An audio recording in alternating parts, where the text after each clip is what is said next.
प्यारे बच्चों, कैसे हैं आप सभी। आशा करता है कि आप सभी स्वस्थ होंगे और खुश होंगे। तो बच्चों, जैसे कि आप जानते हैं, आज की हमारी जो वर्कशीट है वो दो हिस्सों में आती है, पार्ट ए और पार्ट बी में। तो पहला जो पार्ट है इसका 55A वो हिंदी की कार्यपत्रिका है कक्षा 5 के लिए। यहाँ पर आप अपना सेक्शन लिखेंगे। डेट है आज की, यानी तारीख है 26 अगस्त 2021। पाठ्य पुस्तक रिमझिम। विद्यार्थी का नाम बच्चों यहाँ पर लिखा जाएगा, यानी आपका नाम, और यहाँ पर आपके शिक्षक या फिर शिक्षिका का नाम। पाठ का नाम है बच्चों खिलौने वाला। प्यारे बच्चों, आपने खिलौने वाले कविता पढ़ी। खिलौने वाला शब्द दो शब्दों के मेल से बना है, खिलौने और प्लस यानी जमा वाला। वाला शब्द लगाने से शब्द का अर्थ बदल गया है। इसी प्रकार कई और भी ऐसे शब्द हैं जो दो शब्दों के मेल से बनते हैं और उन शब्दों के मिलने से उनका अर्थ बदल जाता है। जैसे मिठाई और वाला, तो ये हो जाता है मिठाई वाला। पाठ और शाला हो जाता है पाठशाला। कहानी और कार हो जाता है कहानीकार। वे शब्द या शब्दांश जो किसी शब्द के अंत में जुड़कर उसके शब्द को बदल देते हैं वो कहलाते हैं प्रत्यय। देखिए बच्चों, पहली क्लास में हमने पढ़ा था उपसर्ग। उपसर्ग क्या होते हैं? जो पहले जुड़ते हैं, और प्रत्यय जो बाद में जुड़ते हैं। यही इन दोनों में अंतर होता है। तो इसका पहला प्रश्न है, नीचे दिए गए मूल शब्दों में प्रत्यय जोड़कर नए शब्द बनाए गए हैं। क्या आप दिए गए प्रत्ययों का प्रयोग करते हुए शब्द बनाकर तालिका को पूरा कर सकते हैं? देखिए, फूल में वाला जोड़ दिया तो फूल वाला, कला में कार जोड़ दिया तो कलाकार, पढ़ में ना जोड़ दिया तो पढ़ना, चित्र में शाला जोड़ दिया तो चित्रशाला, मोर में नी जोड़ दिया तो मोरनी। उसी तरह से सब्जी वाला, देखिए फूल वाला हो गया, सब्जी वाला हो गया, पानी वाला हो गया, और क्या कह सकते हैं हम, दूध वाला हो गया। तीनों शब्द बन गए। कलाकार, मूर्तिकार, शिल्पकार, कथाकार बन गए। पढ़ना, लिखना, खाना, सोना। सो में ना जोड़ेंगे सोना, खा में ना जोड़ेंगे खाना। ये खाने वाला खाना है, वैसा वाला नहीं है। चित्रशाला, पाठशाला। देखिए यहाँ पर लिखा हुआ नहीं है, लेकिन फिर भी हम लिख देते हैं पाठशाला, चित्रशाला। गो में अगर शाला जोड़े तो गौशाला। और जी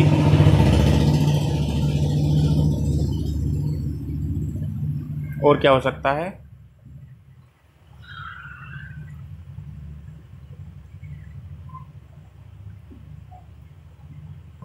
तीसरा शब्द है बच्चों प्रयोगशाला। प्रयोग में अगर शाला जोड़े तो प्रयोगशाला। उसी तरह देखिए मोरनी, शेरनी, और क्या हो सकता है जिसमें नी जुड़ जाए? हथनी।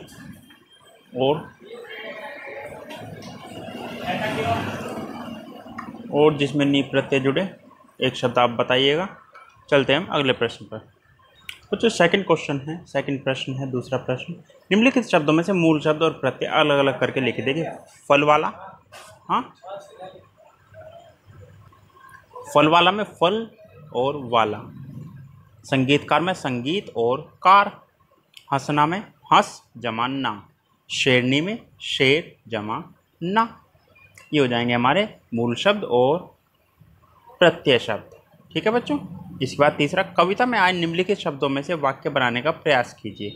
देखिए माँ शब्द लीजिए और उससे एक वाक्य बना दीजिए। जंगल शब्द किसी वाक्य में प्रयोग। खिलौने वाला, गुड़िया, मोटर। बच्चों इन शब्दों का प्रयोग आपको वाक्य में करना है, यानी कोई ऐसा वाक्य बनाना है जिनमें ये शब्द आए। हर वाक्य में एक शब्द, एक में माँ आ जाए, एक में जंगल आ जाए, एक में खिलौने वाला, एक में गुड़िया, एक में मोटर। जैसे हम कह सकते हैं माँ के लिए, मैं अपनी माँ से बहुत प्रेम करता हूँ, तो माँ आ गया उसमें। उसी तरह से जंगल, एक जंगल था उसमें एक शेर रहता था, ये हो गया एक वाक्य। उसी तरह से आपको वाक्यों का प्रयोग करते हुए वाक्य बनाने हैं।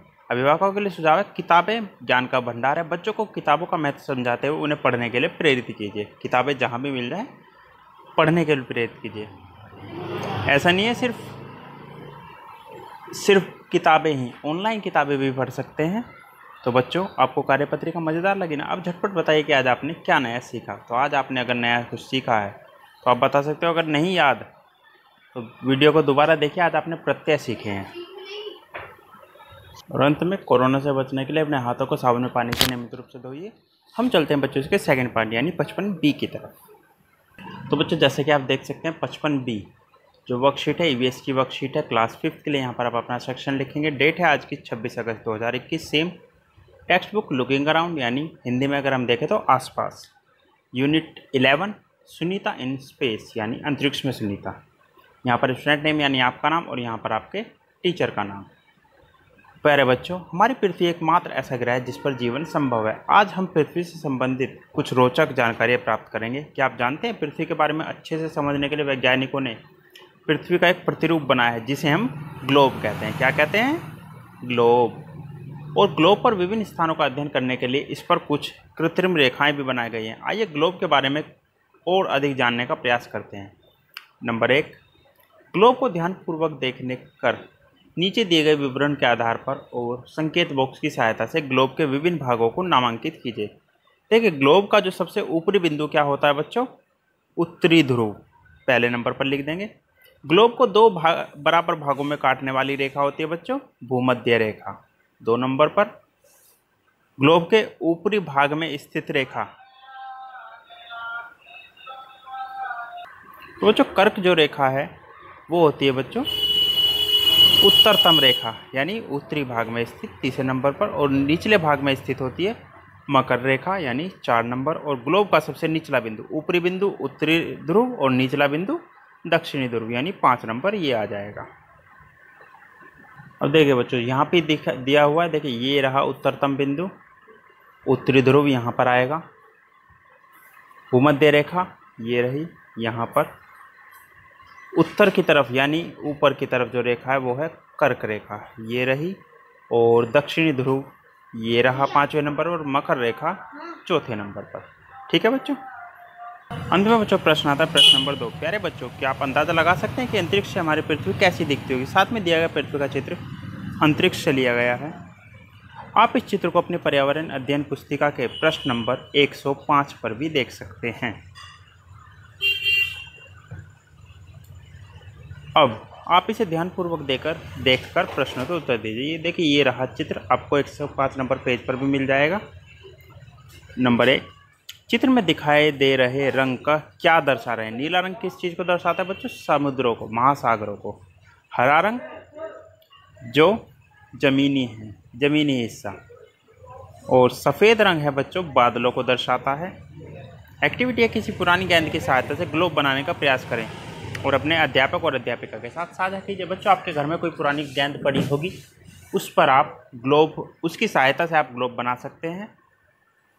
अभिभावकों के लिए सुझाव है, बच्चों पुरानी गेंद से ग्लोब बनाने में बच्चों की सहायता कीजिए। और अंत में कोरोना से बचने के लिए 2 गज या 6 फीट की दूरी बनाए रखें ताकि आप और आपका परिवार सुरक्षित रहे। तो बच्चों आज की वर्कशीट में इतना ही। मिलते हैं कल नई वीडियो नई वर्कशीट के साथ। तब तक अपना ध्यान रखिए और चैनल को सब्सक्राइब कर दिए। वीडियो अच्छी लगती है तो लाइक और कमेंट भी कर सकते हैं, आपकी मर्जी है।